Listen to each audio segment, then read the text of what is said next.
And on Sunday, it came to pass. The gambling gods looked down from their high exalted perches, high atop the vaulted cathedrals that we call sports books here in Vegas, and they said, no more! You gamblers have to repent. No more huge covers. No more comebacks like Philadelphia on Friday night. No more grants from the gods when the Celtics blow an 18-point lead. No more comebacks like the San Antonio Spurs when the Clippers blow a 24-point lead. Because yesterday, the chosen one, LeBron James, was going to screw you all because the Indiana Pacers were not going to hold a 10-point third quarter lead, and everybody here had Indiana. You were all going down and being cast to eternity.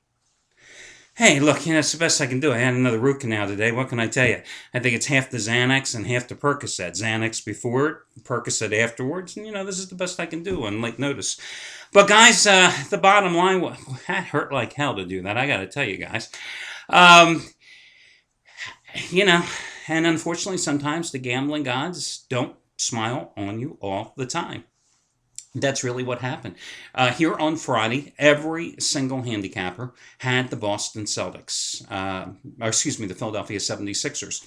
Sixers down 18-3 when I first turned on that game. They were down by 18 points in the third quarter, and then just a miraculous comeback. And everybody had Philadelphia. Everybody turned into a winner. Saturday, I was among the guys out there that had a big, big play on the San Antonio Spurs. We were down 22 in the first quarter, 24 in the second quarter. They go on a 24-0 run, and they win going away, laying 5, winning by 10 on the road. Yesterday, I can tell you, everybody and their brother, 99% of the handicappers, and I'll talk about the lone exception here in just a moment, 99% of them all had the Indiana Pacers.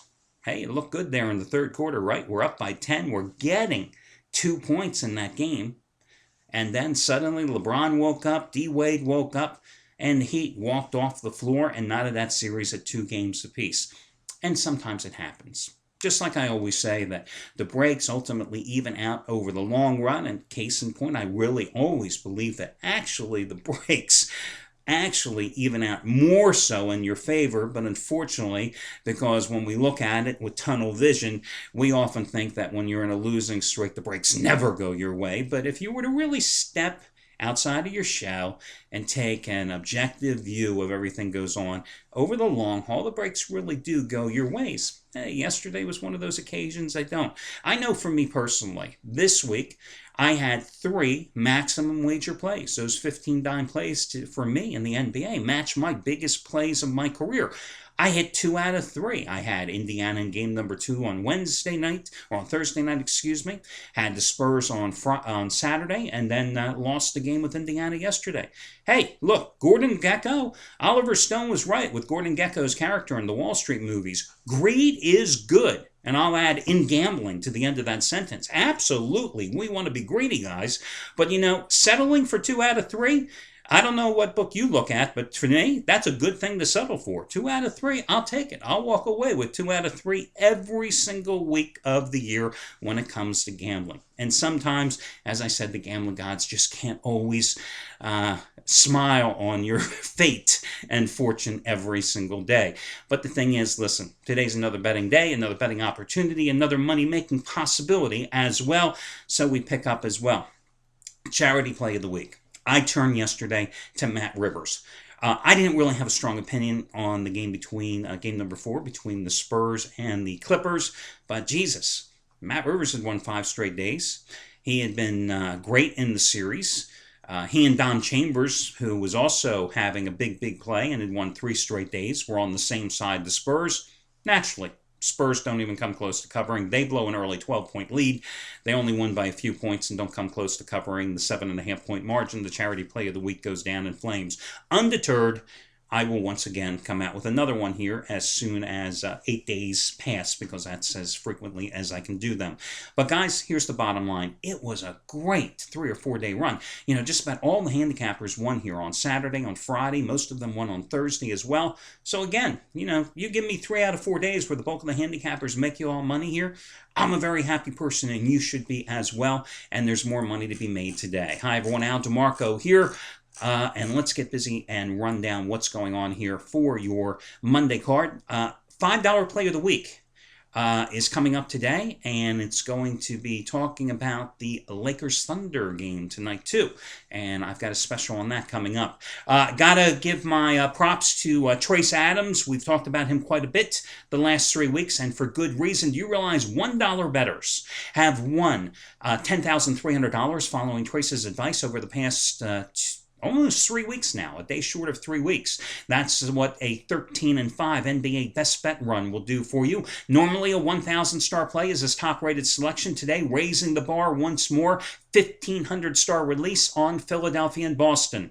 Last 1,500 star play was the Spurs on Saturday. Remember, he had a 1,000 star play on Philly in game number 2 of this series. Had a 1,500 star play just like tonight on Philly in game number 1 in this series.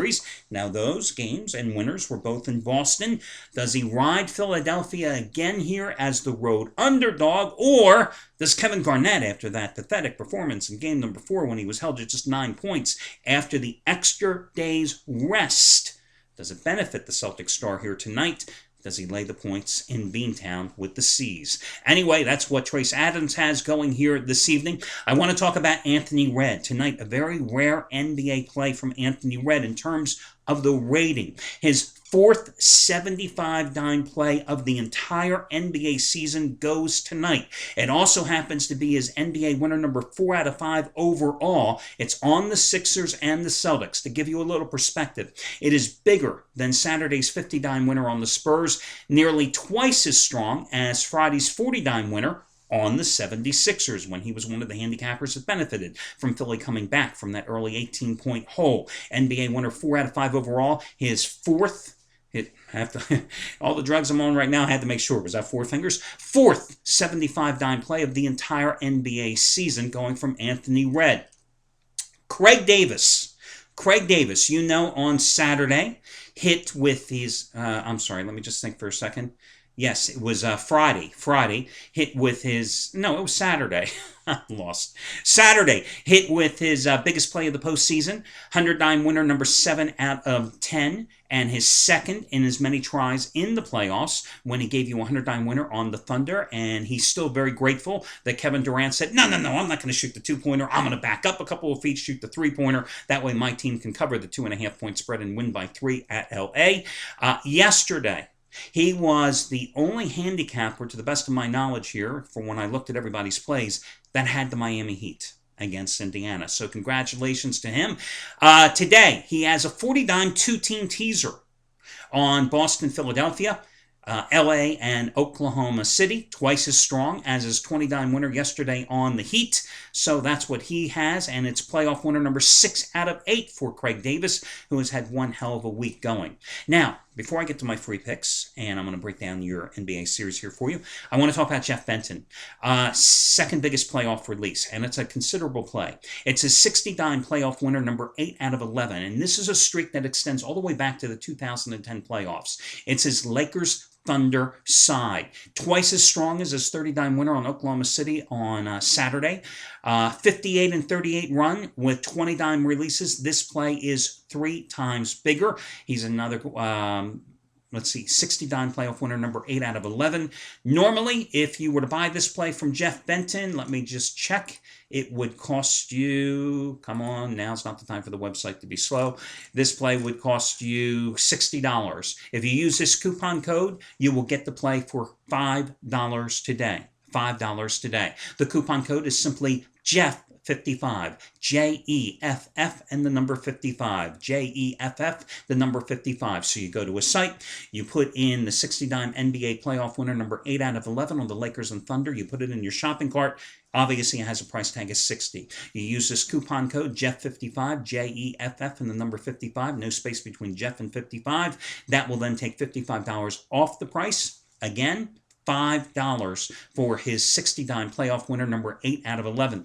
I like to do the $5 play of the week when somebody has a significant play, when it's a big play. It doesn't, I could do it, when anybody has any Joe Blow has, a little play, but that's not the point of it. I want to try to give you a significant play by a good handicapper that's on a nice run, that has big action at a huge discount. And I would think $55 off for a guy who is NBA playoff winner, number 8 out of 11. 11 with this type of play over a 3-year period is a significant play. So that's what's going on. Now, let's talk about the free plays here tonight. In the series, I got to tell you something. This Boston Philadelphia line, very interesting. It goes back to 5.5 here tonight. Very close to what it was in games 1 and 2, within a half point of either one of the game 1 and 2 prices. And of course, Philadelphia covered in game number 1, won game number 2. The key again comes down to Kevin Garnett. When Garnett was a monster in game number 1, the Celtics won. In game number 2, Garnett wasn't such a monster and allowed Philadelphia to escape.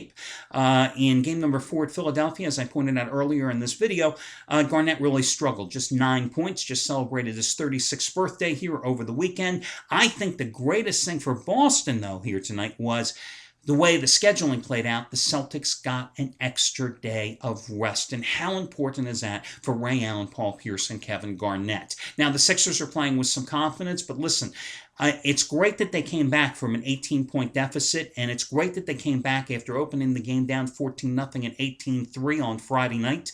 But let's face it, they also found themselves down 18-3 to start that game on Friday night and needed to play loose and fast just to get back in the game to put themselves in a position to win.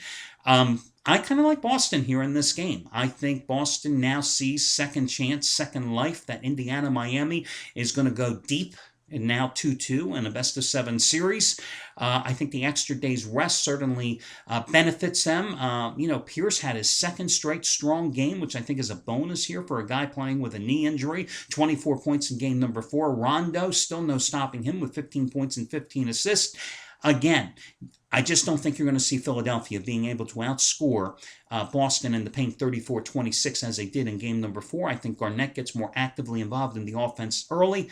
I would lay the points with the Celtics. Would I put my own money on them? I'm just telling you what I think is going to go on. Oklahoma City and L.A. How much more did the Lakers have left? After having played taxing back-to-back games on Friday and Saturday. And look at the numbers, the sheer minutes. Kobe, Bynum, World Metapeace, and Paul Gasol all played 39-plus minutes in game number 4 on Saturday. On Friday night, that quartet, 3 of those 4 guys played 38-plus minutes on Friday. Bench gave them no points. No offensive support, just 10 points from the bench in Game 4 on Saturday. You can see Kobe, how he became much more aggressive in Games 3 and 4 when he tried to facilitate the offense. In Games 1 and 2, he struggled with a shot, only had 20 points in each of those games. Game number 3 and game number 4, he was much more aggressive, slashing to the hole, exploded in those 2 games. You could see it in the number of free throws. He shot 35 free throw attempts in Games 3 and 4 combined, compared to going to the line just 9 times total in Games 1 and 2. But clearly, when Kobe gets that involved, that's where you're going to see him wear down near the end. So it's not surprising that after scoring 38 points in game number 4, he was 2 for 10 from the field in the fourth quarter of that game. And when Kobe gets that involved, going to the hole, that means other guys are going to be open. So you can see why Kobe was so pissed off at Paul Gasol for not being aggressive, not being assertive enough in the latter stages of game number 4. Now, you remember, Kobe has played that card before, criticizing Gasol after the Game 6 loss when they got blown out by 17 points at Denver. And what did Gasol do in game number 7? Of course, that one was at the Staples Center against the Nuggets. Monster game, 23 points, 17 rebounds. Bynum has played very solidly here in the series, but they need Gasol to do his job tonight. All that being said, you'd think I'd be leaning toward the Lakers tonight, and maybe I am, but man, Oklahoma City is going to be playing at a fever pitch tonight. The Thunder know they can just stomp on the jugular of the Lakers here tonight, just like they did to the Mavericks in the last series. And that team is going to come out firing at all cylinders tonight. If they get up early, as they have, in some of the games in this series, and they're playing with such confidence after closing on a 22-8 run in game number 4. I mean, it could be another blowout along the lines of game number 1. Now, since game number 1, the Lakers have really dictated the tempo of the game, and that's why they've been in the position to either win or choke in the final minutes of the last 3 games in the series. They've dictated the tempo, slowed down the pace, and they've done a pretty good job of either holding Durant and or Westbrook in check. I think it's a toss-up game. I can see the Thunder blowing them out. I can see the Lakers going ahead and keeping it close. I can't even venture an opinion on the total in that game. So, of the 2 NBA games, I lean toward Boston tonight. And I got to be honest, I'm going to just have to watch the Lakers-Thunder game as a fan would this evening as instead. So, there's my thoughts on the NBA tonight. Good luck, guys, and I'll catch you again tomorrow.